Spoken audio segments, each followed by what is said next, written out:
Hello, everyone, and it's Francis Seeley from GlobalNet 21. And I'd like to welcome you again to one of our regular webinars. And you know, we do these, or we try to do these every week, or at least once a week, where we try to interview people who are doing interesting things or who are trying to make a difference in their communities and globally as well. And I've got Hannah Dyson here with me, who's going to help me with the interviewing. And today we're going to interview Amanda Bronkhorst. Now, Amanda is a person who has sort of developed a mission. She's got really motivated on something. You know, the big issue of our day for all of us is climate change. And it is such a serious issue that it's made many of us think, well, what can we do to make a difference? Well, Amanda has found an answer for herself, and we're going to talk to her about that. So, Amanda, thank you for joining us, and really, really appreciate you being with us today. And I just wondered if we could start by asking you if you could tell us just a little bit about yourself and something about your background. Yeah, okay. Well, my background is actually in TV commercials. I was a producer in TV commercials for almost 20 years, till 3 years ago when I had my daughter, and we decided to put my career on hold just because my other half's a location manager and the two of us working such long hours. We decided that she needed a parent around, so I decided to go on an extended maternity leave with the intention of going back to work when she went to school. And then just one tree came along. So this is my current project, and we'll see what happens in a year. Okay, so Hannah, if you'd like to come on as well and maybe join in at this point. Hi, Amanda. Yeah, I'd like to know, was it Greta Thunberg speaking at the House of Commons that inspired you to do something individually to help the climate? Yeah, basically it was around April this year when Greta Thunberg was speaking. And her speech was written in the Guardian, and I read that quote from hers that by 2030, in 10 years' time, we're going to reach this point and set off these tipping points that we're not going to be able to stop, and human civilization is not going to be the same as we know it. It doesn't exist. And it was that, and also the David Attenborough documentary that was on at the same time. And I literally saw those two things, and I always thought climate change was in the future. Like, we all kind of knew it sort of existed. We were doing our little bits, but then suddenly, when it's like it's here, it's now. We've only got this small window of time to do something about it. And I sort of looked at my daughter, and she was 2 at the time. I just thought, well, in 10 years' time, she's only going to be 12. What's it going to be like when she's 40 or 50? Or is she going to be able to have children of her own? Or is she not going to be able to? And then I just sort of started to panic. I was like, I'm recycling everything I can, and I don't know if that's really actually ending up where it's supposed to. And the governments feel like they're saying something, kind of dragging their heels. And I'm eating less meat, but I feel like I need to do something. And that's kind of how it all began. And obviously you have done something. And it's interesting to listen to, actually, to find a TV producer who's used to being behind the camera, suddenly in front of the camera. I know. I know, it's very, very unusual, but there you go. But I mean, the Greta Thunberg thing, did it really surprise you how it took off and that so many young people became involved, and then they radicalized their parents? Yeah, it's incredible that it's coming from that way. And I mean, I was seeing Greta Thunberg, just seeing the snippets of her speech at the UN summit this week. I mean, it's absolutely heartbreaking how much weight is on the shoulders of that 16-year-old girl. I mean, we sort of forget that she is just a young child, like not a child, but a young girl, and she's having this massive audience. But it's incredible that, and I think we need the children because it's their generation that this is really affecting. And I think for me, when I was younger, so we knew it was in the future, but it's when I had Senna and when this happened that you hear, we've got to do this for our children, but that doesn't really connect with you, I don't think, until you're actually a parent and you have a child, and it will affect that person that you've made and brought into the world. And so that's when it really hit home. But that's because of literally that one speech she gave at the same timing as David Attenborough's program, which said, you know, if we do this, we've got to do it, but with determination and urgency. But there is still hope.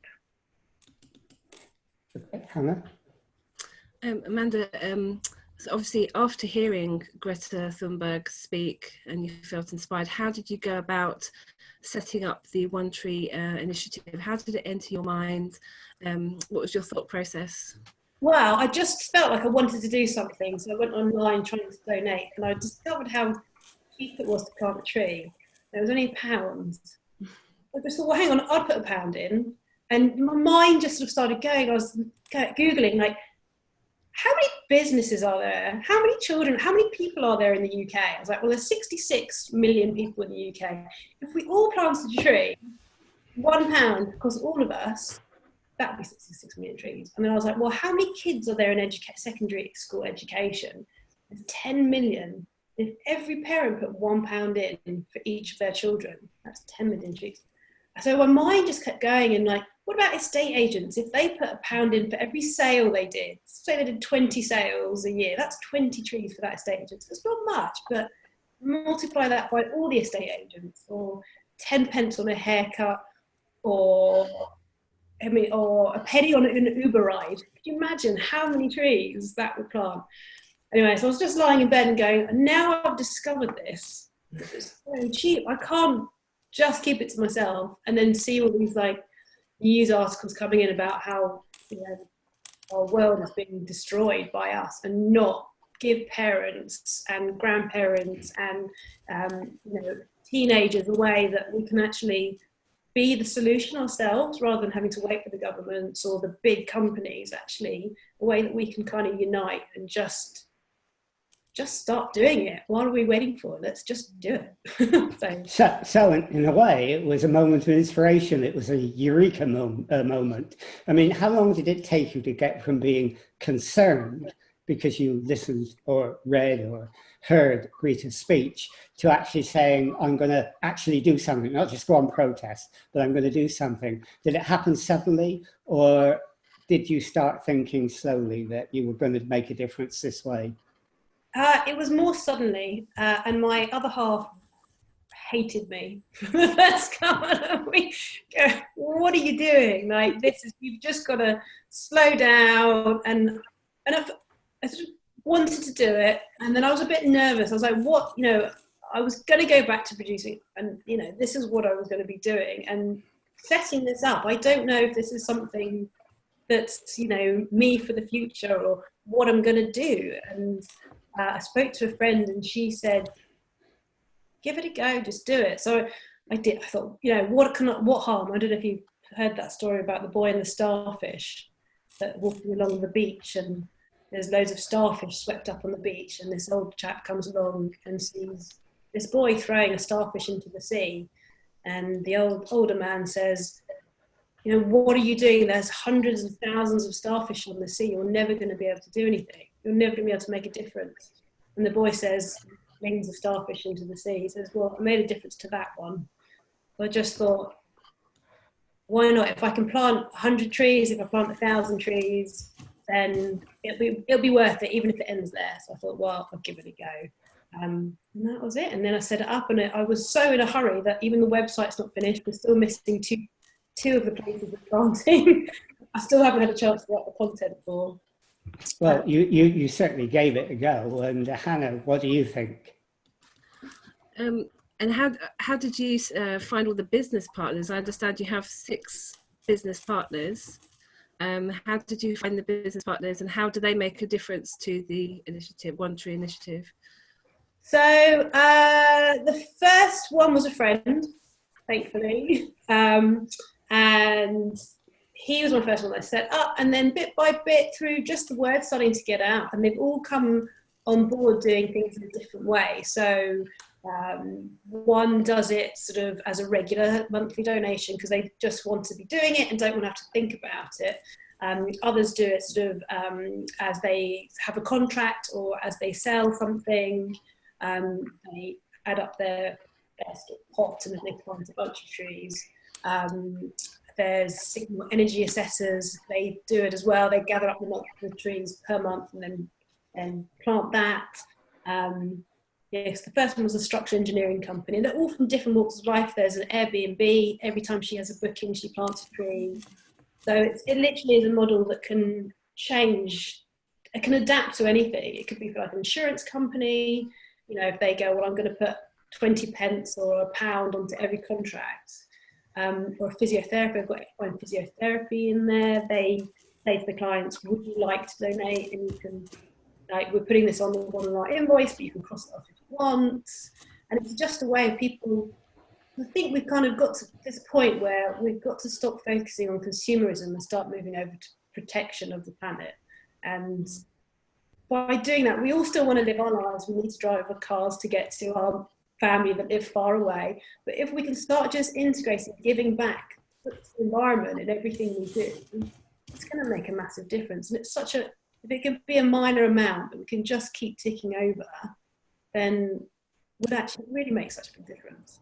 So, I mean, did you give it a lot of thought in the sense did you say, what's the biggest impact I could have? Should I go in the middle of the road and sit down and stop these cars driving up and down?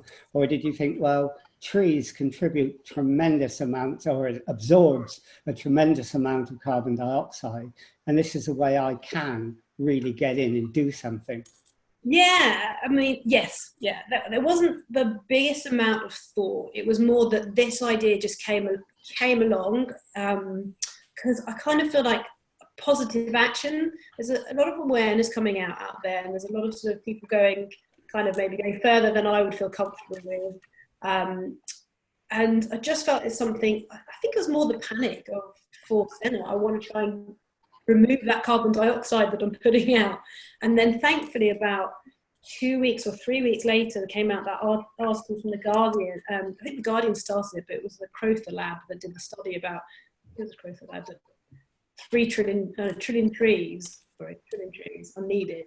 And that will, you know, obviously we've got to stop the fossil fuels and the big companies as well. It's not just about planting trees, but the trillion trees is what's going to put us out. And I think the Crowther Lab did a study on whether there's enough land to plant those trees, and there is. So we just got to get doing it. So it really confirmed, actually, this is a good idea. This is worthwhile. And every time I have we've got this little wall on our, when you go to plant a tree, and you can write a little message as you plant a tree. And it's all those little inspiration little comments that everyone puts up there that really inspire me to carry on. Because, you know, we all have good days and bad days, and days you think, well, what am I doing? You know, this is all such a big project. And then you have these little things that you say, keep going, this is brilliant. Like, thank you for enabling me to do something. And so it's really inspiring.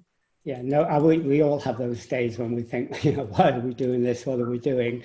But you don't, do you, Hannah? You tell us. What's that? Sorry, I couldn't hear you, Francis. I said you don't have those days where you say, what am I doing? Never, absolutely never. And it just shows what you can do as an individual, you know, from one idea to helping across the country to the tropics.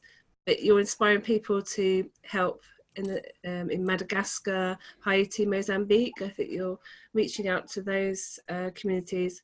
But also in this country, we can also do things. So we could do things internationally and in the UK as well. Yeah, I think we kind of, at the moment where we are, you know, Brexit is really dividing us, I think. You know, the Remainers and the Leavers. And it's something like this that can actually, you know, bring us together. And like one of the things we're doing, about to launch, or just in the middle of sort of sending some packs out to schools at the moment, is a nationwide non-uniform day, so that we can, you know, help, not that we can help educate kids, because actually that's not, I'm not a sort of teacher or anything like that, but there's some topics in there that they can study, like why the lemurs are becoming extinct in Madagascar, or women empowerment in Kenya, because it's women that do most of the farming. And we're hoping to up and down the country start uniting schools by doing this on a uniform day, so that the kids can come in with their pound and they can plant the tree, and then they can see how their one little thing they're doing can make an impact and within the school, they all then plant a forest for that whole school. And then that school plants a forest, but then amongst the whole region, amongst the whole, you know, nation up and down the country, that they all unite and look, this one little pound that one child can collectively make a real impact. And also bring you back. Sorry. Yeah, okay. I mean, I think people, when they listen to you, will see what you're doing, and they'll be really, really, you know, quite full of admiration for that. But what many people will want to know, especially if they want to make a difference themselves, is how did you do it? I mean, how did you find those partners? How did you make contact with those schools? What was the process? Because, you know, nothing happens by magic. You've got to do a lot of work. You've got to network, but you've got to net the work, or work the net. So how did you do that? What was the process for that? Well, in terms of reforestation partners, I did lots and lots of research online, finding just research and research and research. And then I have a lot of criteria that I really want to stick to in terms of planting native species, having a minimum survival rate of 80% as a minimum. For me, it's all about planting and maintaining the tree. It's not about sort of just scattering seeds and hope. And yes, there is a sense of rewilding that happens, but it's about maintaining the trees to survival. And that's one of the key things. It's also about the process they take and how they monitor the planting of the trees, and that actually my tree is actually being planted. And so I found some really well established and respected reforestation partners with a really big existing infrastructure. So that's how I started with them. And in terms of the schools, that's come down to two amazing women that I've met on this journey. One is Emma Carnell, who's running a Facebook page called Saving the Earth One Tip at a Time, and she's got 9,000 people on there. And she put a post out there saying, you know, are there any teachers or governors on this website that can get in contact? We've got a list of 100 schools on there. And a lovely girl called Ellie White down in Brighton, who is part of the Parents for the Future organisation, managed to get in contact with her, and she has been an overwhelming help and has helped me with putting the schools packs together and starting to get it out there. We're literally just getting it out there now. We've got a bunch of schools already signed up. We have, as I say, like a list of 100 schools that are initially interested, and we're just waiting to, we've now just sent out the packs literally the last couple of days. It's hot off the press. But we need everybody, so teachers, parents, anyone who thinks my school would love this, but, you know, to get in contact with us and we can share it out, because there is no, all the money, all the pennies go on planting trees, so there is no marketing budget, there is no administration costs. So I mean, tell me, yeah, I mean, you're a spontaneous person. So did you sort of work in that way? I mean, did you have a plan, a business plan, or did you just go in and sort of do it and see what came out of it? Pretty much. So my plan was, and my friend keeps saying you should do a business model, you should do a business model, but I'm not. I'm really good with images and I'm good with budgets. That's my background from producing, but business model or having an interview or a presentation, never done. So I just sort of thought, well, and I spoke to a company called Inspire to Enterprise, and they give you to, you know, for community interest companies, they're setting up social enterprises that give back to the community. And he said, why don't you? And it was just kind of where I was thinking is, do something on Facebook and see if you get a bit of response, and that can be your market research. And if you get a good response, keep going. And I was just like, that's kind of what I'm thinking. I'll just do it down my local little group on Facebook, and we planted 72 trees. So I was like, oh, okay, I'll put it a little bit wider. And that's how it happened. And 4 months down, literally since the concept happened, you know, I've designed a website, we've got enough funds to plant over 4,500 trees. We've got 6 business partners, with a lot of partners in the wings but haven't yet planted trees yet, but they're calling up to partner up with us. We've got 2 schools that have done fundraisers, and we've got these other schools that are going to hopefully do the non-uniform day. And and then we're also hoping that we've obviously got this amount of money that we've planted we've got like £3,600 as of just before this interview, which plants about 4,500 trees. So we're planting more than 1 tree per pound, but that's not such a catchy slogan. And then with the extra profits, that will go back into planting more trees. So I'm hoping when we hit £4,000 raised, we'll have enough to bumper up the amount of trees.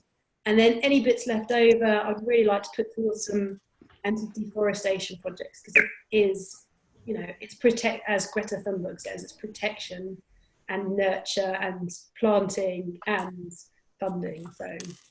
So that's okay. No, that sounds great. So Hannah, and I'd like to know also, with regard to the children, do you believe in the Fridays for Future movement, and do you think it's fantastic that children are going out to protest on Friday? Do you think that's a good way to show their support for climate change?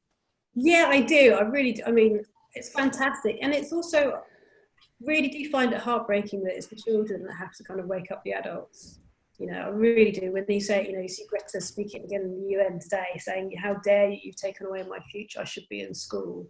And that's so heartbreaking. And it's, I mean, it's wonderful to see these kids that have pulled the parents and said, come on, mum. And seeing the parents of it, I went to the climate strike on Friday in London, and I've never been on a protest before. I went to the Time Is Now one earlier in the summer, but before that, I've never been on a protest or anything like that. And you sort of think it's going to be notifications and strange, you know, people that are really like rebels. And actually, it was just grandparents and children and everyday people, and saying that, okay, you've got to start listening to us. And I mean, it is wonderful that children are really getting involved.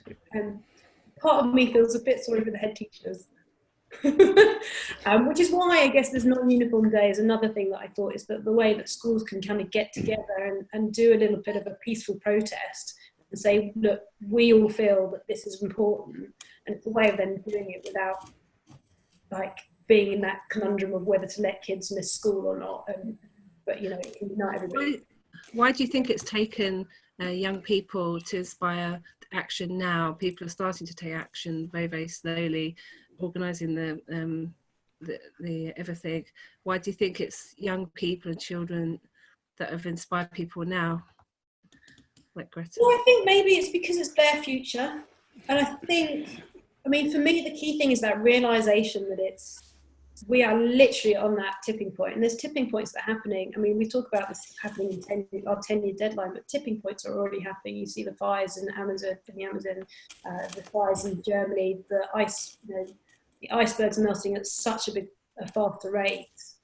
Well, there's quite a few things that have happened over summer that are quite drastic, and it's, you know, it's their future, and it's just that suddenly, I don't know whether it's the fact that both Greta and David have sort of read all the sort of scientific facts and like diluted it, taken the important message from it, and I think that's what I wanted on my website, because I know I go onto like charities websites and things, and I'm halfway down and I've already switched off. I wanted it to be really clear and really simple as a message, and I think that's what's happened, is that's been taken out, come out recently, and it's woken us all up. But the kids are driving it because they're just saying, hey, wake up adults, let's, you know, you'll see what you're doing to our futures. Can I ask you something about what you're actually driving? And, you know, when people look at your site, they see just one tree. And when we talked about it, people might have thought you're trying to get people to plant a tree or 1 million trees in their back garden. But that's not what you're doing, is it? You're actually working with communities that are very much in poverty and that are threatened. Can you tell us a bit more about that? Because, I mean, that's the essential element of your particular enterprise, isn't it? Yeah, so it's not about, this is for kind of people that can't plant trees in the back garden. You know, sort of, you know, it'd be wonderful if we all had big back gardens and we could do that, and we were good at gardening. I'm certainly not. My mum would kill me because she used to be a garden designer, but I'm really not very green fingered. And it's about sort of being able to let everybody plant the trees that we want to and do something for the environment. And what we do is the reason I've chosen these countries, which is Madagascar, Mozambique, Indonesia, Kenya, Haiti and Nepal to start with, is that we are able to employ, train and educate these people in these impoverished villages, and we're literally lifting them out of poverty, out of extreme poverty, by employing them to plant these trees, and to take away help to take away the reliance on sort of just not destroying, but cutting down trees and their surroundings and their environment to burn charcoal to sell money on the side of the road, or sort of unsustainable agriculture, like slash and burn agriculture, where they destroy the land, they cut down the trees, they farm it, then the soil fertility dies, they move on, they cut down more trees, and it's this sort of negative cycle. In this way, we're giving them sustainable income so that they can support their families, and then they can use there's a part of what we're planting is for agroforestry, which is farming within the forest and stuff. So we're lifting people and villages out of poverty. Okay, well, we're getting close to the end now. So maybe Hannah, if we ask our last 2 or 3 questions, Hannah, over to you for your question. I have so many, but are you going to add any business partners to help you with with this initiative, like car companies? That was what I was thinking before. Yeah, I'm thinking, all are welcome. Literally, I really would love everybody to get on board. And literally, how I'm going to imagine the paperwork, I don't know. But I would love everybody to get on board, because there's 5.7 million businesses in the UK and the private sector. And you just think, what a difference we could make. And it could be literally anything. It can work across any business model. So any support. I would love to get a big brand on board, if I'm being really honest, because I think that would really boost the awareness. That would be one of my major things that I would hope to do. But it can be either to restaurants, have a pound at the bottom of your bill that you could just cross off, So, but I'm not a businesswoman in my training, so any ideas anyone has, or contacts, or spreading stuff on social media on my behalf would be incredible. That's the help that I really need. Well, it sounds to me that you're doing pretty good so far. So, that's really great. But not everyone could start a business. Not everyone can do what you've done. So if someone was really like you, concerned, and they wanted to do something, what would be the advice you'd give to them?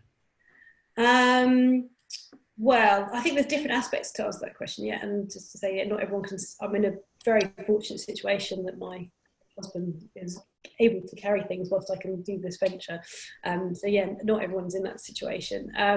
So obviously, planting trees from just one tree and giving back would be fantastic. Beyond that, I think if we all make tiny little little changes, like sometimes it can seem really overwhelming, this whole tackling this, but sort of things like eating less meat, using less single-use plastic, all those little tiny things that actually, like when you fly, plant some trees to offset your flight. There's lots of carbon calculators out there that you can work out how much your carbon is for that flight. Obviously, fly less is a better option. And then, we're very happy to plant those trees for you. But yeah, it's just those little things, little changes you make. So we've gone from, instead of plastic shower gel, we now use soap. It's just kind of going back. There's so many tiny little changes that you can do that can really drive that a little bit less, that actually will collectively make a really big impact. Okay, do you have a last question, Hannah? I'd like to know what's your future plans for protests and your future plans. Future plans for Just One Tree. I've got a couple actually. I would love it to, as I said, a brand and big corporations on board. That would be really good to build a profile. I'd like to get schools doing something yearly so they can to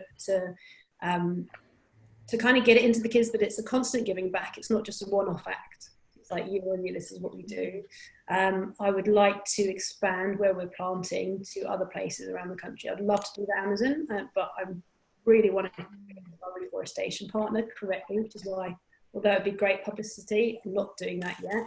I would love to do some planting here in the UK, and I'd love to get like volunteers, like volunteer days here where people can come along and plant in the UK. And I want to get, oh my God, this is a really long answer, but like, you know, people sending gifts, or I'd like to do birthday cards. Instead of paying £3 for a birthday card that comes with paper and a plastic, you know, we'll plant 3 trees and here's an e-card instead. So there's lots of things, there's lots of things to know. Yeah. Okay, so you've got a pretty wild imagination, which is why you know what you need. Yeah. For this. So if people wanted to find out more about what you do, if they want to get involved, if they wanted to be one of your volunteers that you're thinking about, for example, or do anything, how would they do that? How would they get in touch with you? Yeah, so just through the website, there's an email address at the bottom, hello@justonetree.com, .life, hello@justonetree.com. But also I'm going to, one of the things I want to put up on the website is like a little volunteer button for people to come and volunteer with me. At the moment, it'd be more sort of any sort of, you know, sort of technical help and marketing help that they're happy to volunteer their time for, rather than actually tree planting, until I have somewhere that we can plant the trees, but someone will be there to maintain them, like groundskeeper people that will be there to actually maintain them after the planting day. Okay, well, that's great. I mean, we've come to the end of our time now. So thank you for taking part, and thank you, Hannah, for joining me in the interview. It's great to have someone to help. Thank you, Amanda. I mean, that's been really interesting. And it does show people that if you really want to do something, you don't have to sit back in despair. You can do something, and doing something means having hope as well as achieving something. And that's really, really important. So thank you very much for doing this with us, Amanda. It's been a really interesting and inspiring webinar. And, you know, I hope you have a lot of success in the future in achieving your ambition, which is not just for you, but it's for the planet as well. So thank you for doing this. Thank you. Thanks for having me. Okay, and we'll end this webinar now. And thank you all for joining.